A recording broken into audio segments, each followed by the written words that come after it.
new polls showing that the Yamina party will just barely pass the electoral threshold if elections were held today. Now, that new poll published by Kan News on Sunday also finds that the Likud party would win 34 seats, while Yesh Atid would capture 21. The bloc currently against opposition leader Benjamin Netanyahu would sit at 55 seats, while the bloc supporting him would have 59. And if incoming Yamina leader Ayelet Shaked decides to sit with Netanyahu, that would bring his bloc with enough support to form a coalition. For more on this now, let's bring in Ariel Kahana. He's a diplomatic correspondent at Israel Hayom. Ariel, thank you so much for joining us. Now, if the Yamina party decides to join Netanyahu's bloc, and this morning even the justice minister is saying that it's clear Ayelet Shaked would be willing to join it, but she didn't announce it yet. Should she announce it? I mean, should she claim that she's willing to join that just yet? So hi, Hamda, and thanks for having me. I would say the question you raised is actually a $1 billion question of the coming elections, the fifth elections, and I'll tell you why. Because I think you described it. If Yamina crosses the minimum limit of 4 seats and Shaked is going with Netanyahu, it means there is a stable government in Israel, in this case, a right-wing government headed by Netanyahu, supported by Shaked, because altogether, let's say Netanyahu's bloc and Shaked heading Yamina is about 62, 63 seats, of course, according to the polls.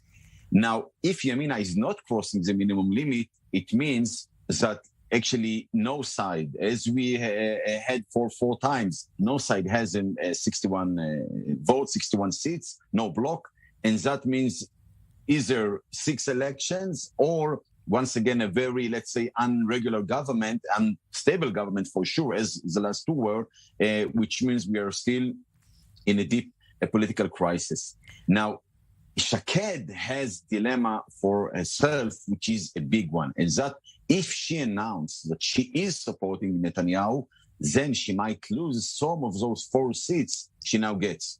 From the other hand, if she will say she will go against Netanyahu, the question is, so why do we need Shaked? We already have right-wing party headed by Gideon Sa'ar, and you hope that from one hand is in the right side, or the ideological path she has is a right-wing, but very strong against Netanyahu. And as you mentioned, that's a quarrel Shaked and Sa'ar had this morning. So this is the first poll since Yair Lapid came into power, but his numbers are the same. So how's he going to be able to gain more support beyond the same numbers we've been seeing for recent weeks now? So I would say first, Paul, after he becomes prime minister, for me, is not a sign.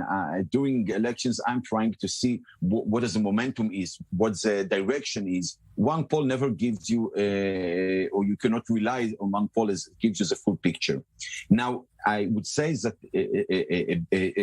Lapid's people, Lapid advisors, and he himself, he knows that during the elections, during the campaign, he should not turn to the left. Because the majority of the Israeli public is, let's say, center-right or right-wing. Turning to the left won't bring him any voice. And in any case, there are already the Labour Party headed by Merav Michaeli and Meretz Party on the left side of Lapid. And he, in any case, the leader of the left. So there is no political reason for him to turn to the left. He should gain more voices from the right. So for achieving this goal and crossing the 61 limit, which frankly, I don't see how he can do it, but let's say he will try, he should go to the center and even to the center right. He should warm his ties with Haredim as he is doing and with the Orthodox. This way, maybe if Netanyahu won't get 61, then Lapid will be able maybe to establish a government. And one last question for you very quickly. Former IDF chief Gadi Eisengot is planning to join the race, but we don't know what party he wants to join yet. How might that affect the inclusion of change in the big picture for Israeli politics? Well, I believe, Hamda, not too much. Gadi Eisenkot was probably a very good and very smart chief of staff, head of the army, but he's not a charismatic character. He's smart, but he's not so popular. I don't think it's going to change the map to that direction or to the other. He's a nice guy. He, of course, is a serious guy, but he's not that popular to change the picture we know.